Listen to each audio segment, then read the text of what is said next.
Karl Popper was a great thinker in London in the 50s. Once said, knowledge advances not by repeating known things, but by refuting false dogmas.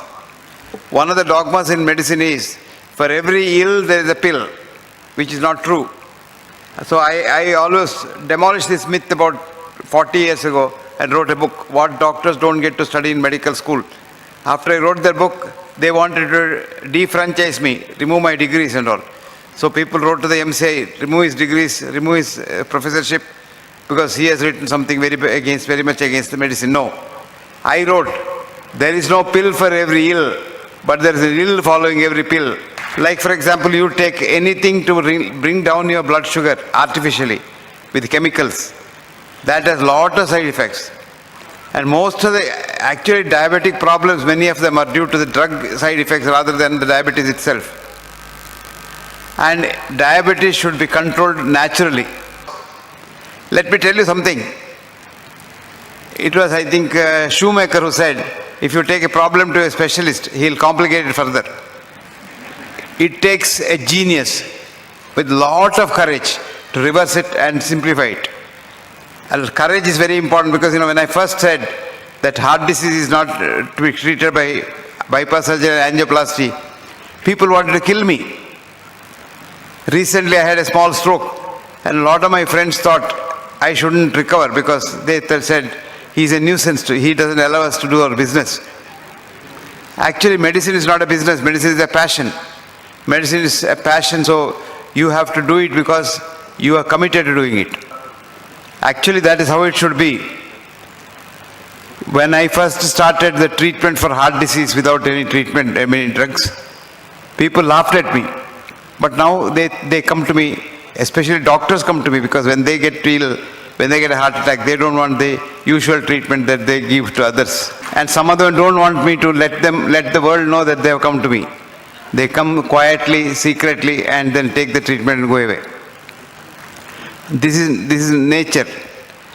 Now, if today medicine has gone one step further, it is because of Pramod's effort to say that diabetes can be controlled naturally. The conventional thinking is diabetes, the minute you have diabetes, you must immediately go and have either insulin or some other tablet.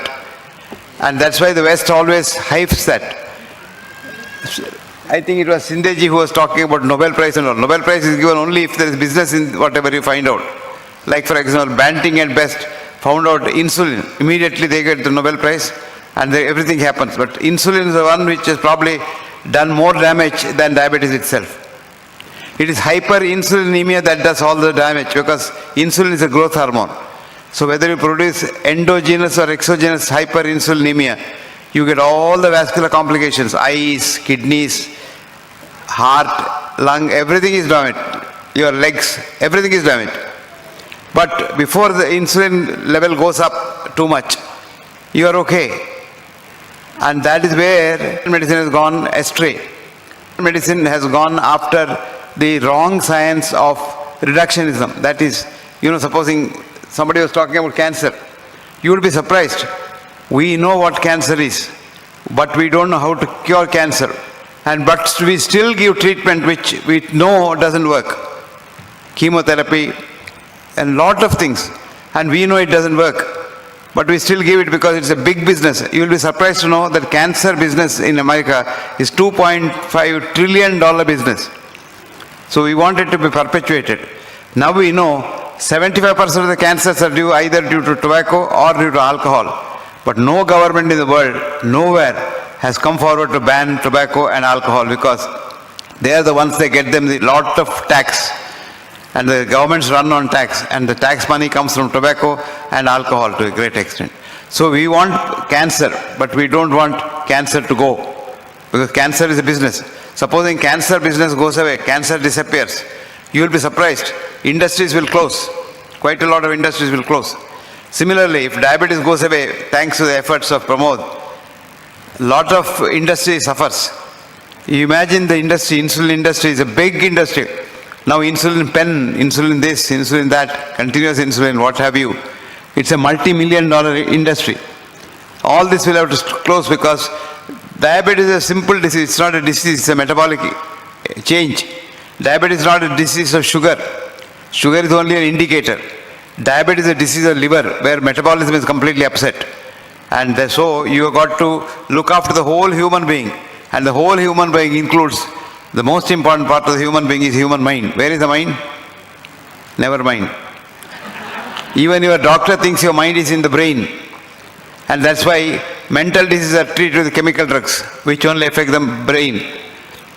Mind is not in the brain. Remember that. Mind is not in the brain. Mind is the consciousness. The whole human being is the mind. So if your mind is pleased, your diabetes is gone. If your mind is pleased, your heart disease is gone. If your mind is pleased, your cancer is gone. You hate somebody, your diabetes goes up. You hate somebody, you get a cancer. And you're very angry with someone and want to destroy somebody, you get hypertension and so many other diseases. Now, right from the beginning of my medical studies in the medical school, I was thinking, how are we treating human body as a machine? Human body is not a machine. You are one cell to begin with when you are made in the mother's womb. And that one cell is divided into 120 trillion cells today in your body. A human body is a colony of 120 human cells, which are human beings. Each one of them is capable of doing what a man does or a woman does. And then they love each other so much. Love one another so much, they talk to each other. And if you hate someone, which you are not supposed to do, then the cells get confused after some time.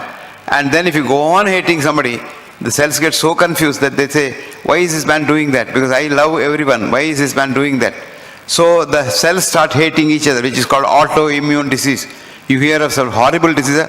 These are all autoimmune diseases because the cells hate each other. So diabetes is also coming somewhere near there, not fully there, but somewhere near there.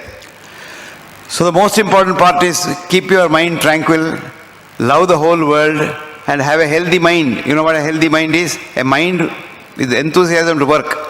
You want to work. And enthusiasm to be compassionate. You want to help somebody. And if you have these two qualities of head and heart, you probably become a human being. But our education system doesn't do that. Education system tries to give you a job and money. So big IITs and all, they say, how much does my student get salary next year? That's the yardstick. I tell them no. How many good human beings have you produced in this world? And that's the most important part of education system.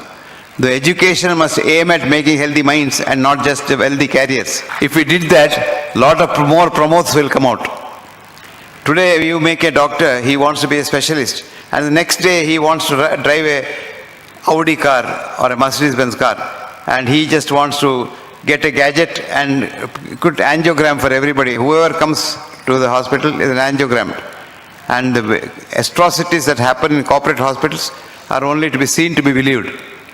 Doctors are induced to do more work, so they're overdoing, over investigation, over diagnosis, over treatment. And this is accepted fact.